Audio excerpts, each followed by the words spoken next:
offensively and not doing business as usual, his confidence in him takes a hit. The business deals decline, and he gets less protection from the people he's doing the deals with. All right, let's move over to Akademiks.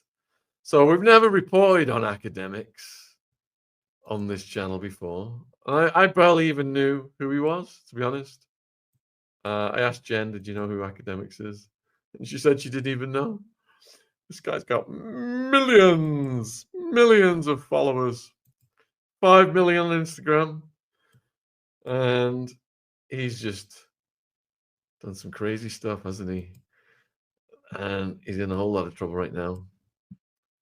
So put a 1 in the chat if you're already familiar with all the allegations against Akademiks.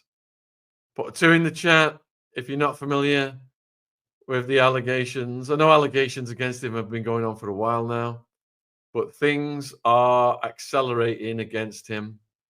And we're going to look at what's just been reported in the last day or so. Yeah, looks like it's about 80% ones,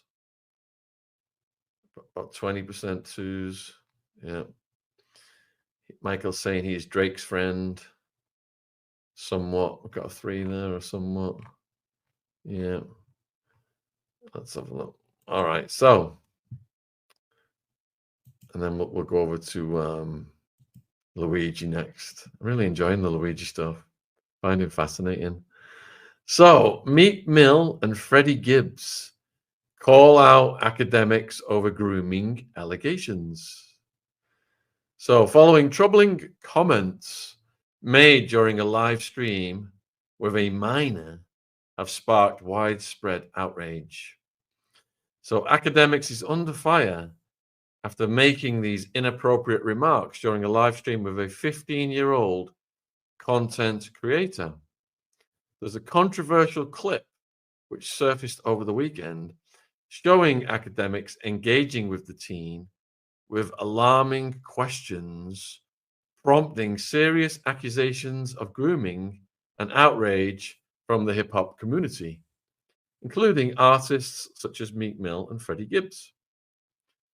While streaming Fortnite, Akademiks asked the teen about his willingness to let another male engage in carnal activities, saying, quote, "Yo, if Plackboy Max said he's wanted to try beeping a dude, will you let him beep you?" Observing the teenager's discomfort, he escalated the dialogue, indicating insensitivity to the kid's age. He jokingly suggested he could smash someone's older sister and continued to provide inappropriate scenarios, which led to Noah, Nourgxd is the 15-year-old content creator, labeling his comments as grooming. Upon hearing the backlash, Meek Mill quickly took to X, urging parents to be protective of their kids, stating, "If you're a parent, go get your kid's phone and block this man. He's grooming children with a very large platform." His condemnation of Akademiks didn't stop. He described him as the village villain and accused him of spreading false info about Black culture. Freddie Gibbs took the opportunity to express his disdain, calling him a biatch. The sharp exchange between Gibbs and Akademiks highlighted their contentious history. Akademiks offered no acknowledgement of fault. After pressure from the online community, he later admitted on social media, "I am wrong, I will be better. This is a teachable moment for me."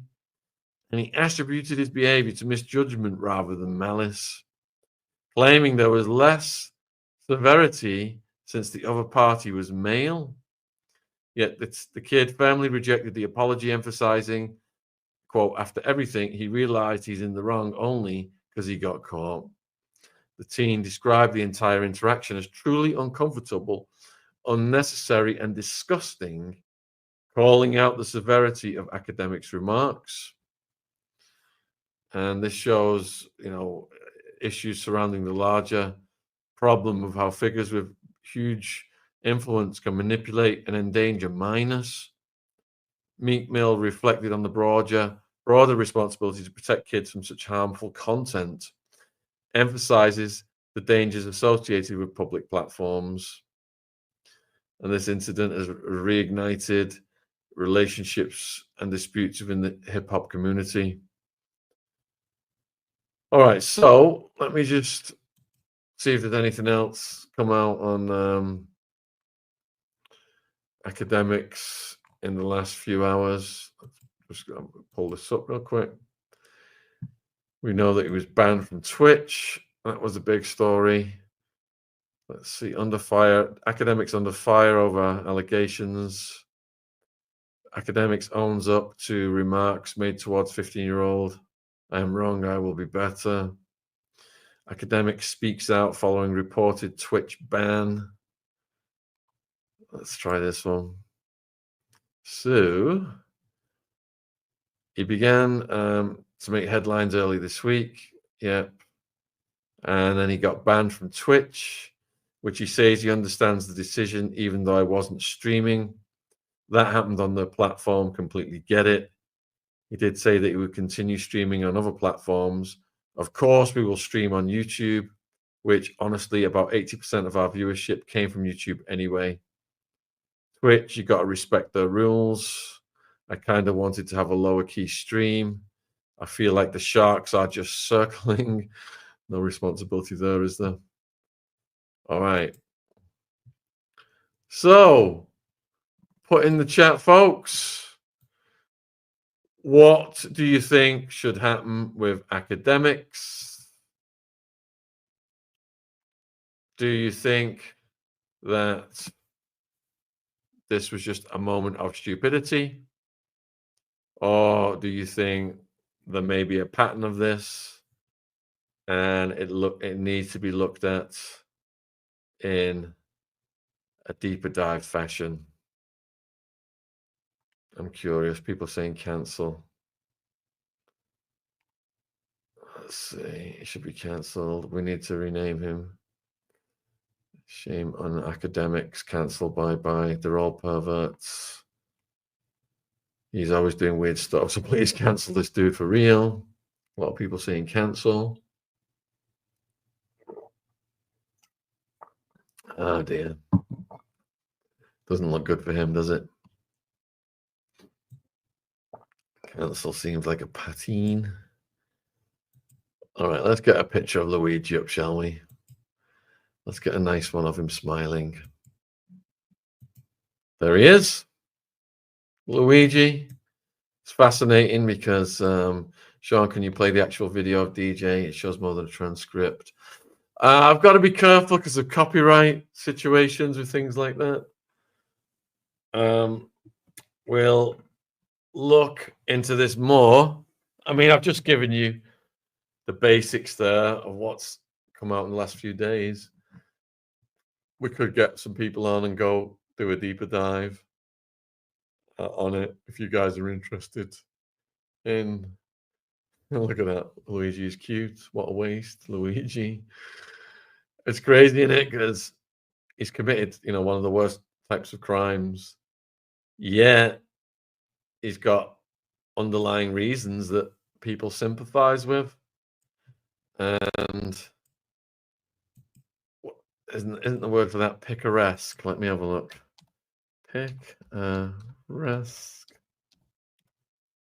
Picaresque.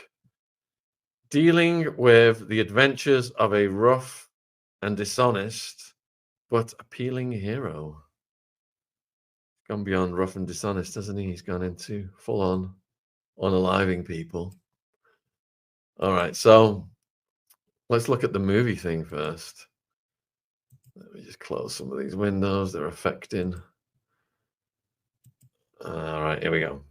Dave Franco addresses Luigi Mangione comparisons after fans begged for Star to play CEO killer in the movie. my God, he does look like him, doesn't he? Let me see if I can get this up. Is that one photo or two? It's just one. Right. Does this guy look a bit like Luigi? Certainly does to me.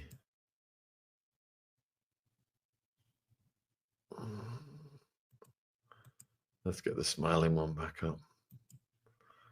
So,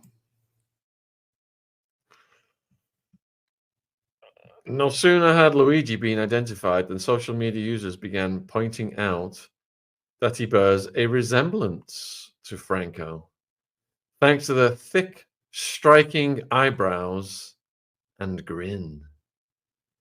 And now Franco has broken his silence on fans begging him to play the CEO killer on screen. It is alleged that Luigi, who's 26, fatally shot United Healthcare CEO as he was walking to an investor conference in Midtown Manhattan. The anti-capitalist Ivy League student was detained by the cops, and he's pleading not guilty and he's awaiting trial. So, it didn't take long for the internet to darkly predict prolific television writer Ryan Murphy would be in the process of transforming Luigi's story into a gripping series for the small screen. When asked if anyone had reached out regarding his and Luigi's likenesses, Franco told THR at the Sundance Film Festival, "Anyone? Do you mean everyone? I have never received more texts in my life about anything." Wow. Anyone who has my phone number has reached out about it, but I don't think there have been any official offers. Franco was interviewed alongside. Oops, lost that one again. Let's pull this one back up. And this ties into Diddy as well, because there's a story about Luigi's lawyer and Diddy's. All right, so what was I saying? Franco was interviewed alongside wife Alison, with the couple starring in horror film together. Amid the manhunt for the shooter, fans had taken to X to quip that Franco should be in line to play him. One said, "Dave Franco, pick up the phone." Another, "Dave Franco's a role waiting for him once this inevitably becomes a movie." Another, "Ryan Murphy's drafting an email to Dave Franco as we speak." Another, "Dave Franco's agent has been on the phone all morning." So, echoing a similar sentiment, another, "Ryan Murphy already writing that limited series for Netflix starring Dave Franco." Netflix and HBO execs getting ready to hire Dave Franco to play Luigi in a 4-part documentary. Ryan Murphy is going to turn this into a limited series with Dave Franco. So actor and filmmaker Franco is the younger brother of James Franco, the actor, who starred in the likes of 21 Jump Street. More recently appeared alongside Kristen Stewart and Katie O'Brien in Love Lies Bleeding. Murphy has produced several true crime series, including The People versus O.J. Simpson. I watched that. And The Assassination of Gianni Versace. I watched that. In 2022, he co-created the divisive series Dharma Monster. I did watch that too. Watched a lot of this guy's stuff. Before going on to make Monsters, the Lyle and Eric Menendez story, another good one. So, Mangione posted frequently online about his struggles with back pain. He's extremely aware of the massive fan base he has right now. He was shocked and really choked up when he first saw the support he has received, which has given him confidence and reassurance that he will be okay. And we know that Diddy's jealous of all of the attention Luigi's getting. So, during his time on the loose, cops released a photo of Luigi smiling. He smiled a lot in many of his photos. And Luigi attended the University of Pennsylvania, where he got a degree in engineering in 2020. He graduated as valedictorian from the Gilman School in Baltimore, where tuition is $40,000 a year. Wow. So Franco suited up alongside his wife Alison on Sunday at the Sundance Film Festival for the premiere of the horror film Together. And they play a dysfunctional couple moving from the city to an isolated property in the countryside where they encounter a supernatural presence. Rotten Tomatoes has given it 100% approval rating out of 11 reviews. All right, so that's the movie possibility story about Luigi. Let's see what else we've got. We've got a window into the perils of unfairness when people crave leadership. From CEO's heinous killing. The broad daylight killing of United Healthcare CEO Brian Thompson was stunning, not just for its brazenness, but for the public response, which in some corners celebrates the murder. Social scientist Katerina explores the long simmering dynamics that have turned a murder on the streets of New York City into a revealing moment about leadership failures, fairness, and the dangerous erosion of ethical norms. Wow, this is going to get deep, isn't it? A gasp across the public echoed the thud of the gunshot that killed Brian Thompson, a mere few feet away from the investor conference he was due to join.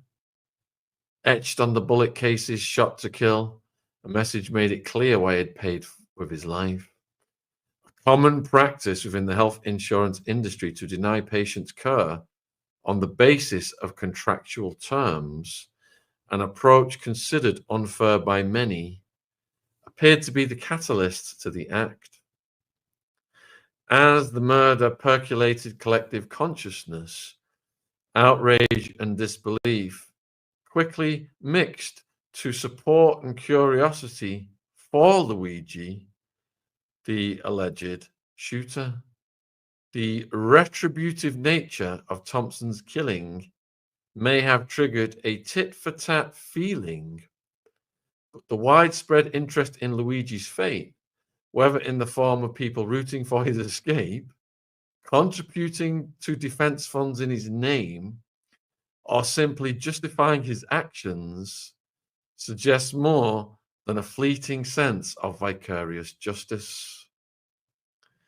Viewed in the context of growing violence against symbols of power and power holders, Thompson's death and the subsequent approval for Luigi signal resentment and a sense of unfairness, but also a dangerous acceptance of norm-breaking behavior. These three conditions together may undermine shared norms and justify unethical conduct, increasing the likelihood of new deviant behavior. So this person's saying that there may be copycats that want to revel in the adulation that Luigi has got as an unintended consequence of his actions. Wonder if he ever imagined people would be talking about making movies about him and how cute he is, his smile, and his cardigans selling out in the shops. So, as the CEO of the insurance company, Thompson held a leadership role laden with power and symbolism. His position, he was influential enough to shape business practices that could affect people's health and their very lives. To many, including those denied or at risk of being denied coverage, his role did not stop at making decisions regarding patients' access to life-saving care. It encompassed broad responsibilities, such as the fair and ethical conduct of the business he led. Studies on people's response to leader unfairness corroborate the notion that the moral duties ascribed to leadership may turn those at the helm into targets of harsh penalties. E.g., not only are people inclined to seek severe punishment when leaders violate fairness norms, but they are also likely to view unfairness as a betrayal of leadership responsibilities. You know, that is so true. But I interviewed a guy today called Hector Bravo, who's a ex-prison officer in the California system. Amazing stories. It's absolutely brutal. It'll be coming out in about 2 weeks. Anyway, before corrections, he went to Iraq after 9/11, but he quickly realized that Saddam did not have weapons of mass destruction, and the Iraqi people did not want to be liberated. And when multiple of his friends were killed out there, in his mind, these lies by Bush and Cheney, Rumsfeld, etc., these were leaders who had created this illegal war that were causing Hector Bravo's the people that he was training with and going out risking his lives with day to day to be murdered, and there's never any responsibility for these people. Yes, Tony Blair. They're so well insulated, they're just never held to account. And when there's no consequences for their actions, there's nothing to prevent other people in power from repeating the same actions.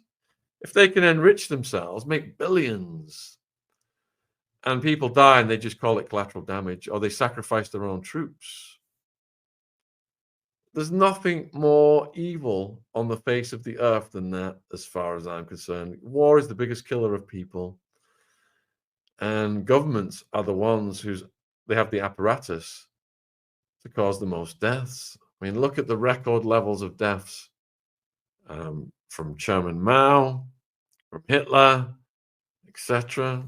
Governments are the biggest killers, and the people who profit from that are absolutely demonic.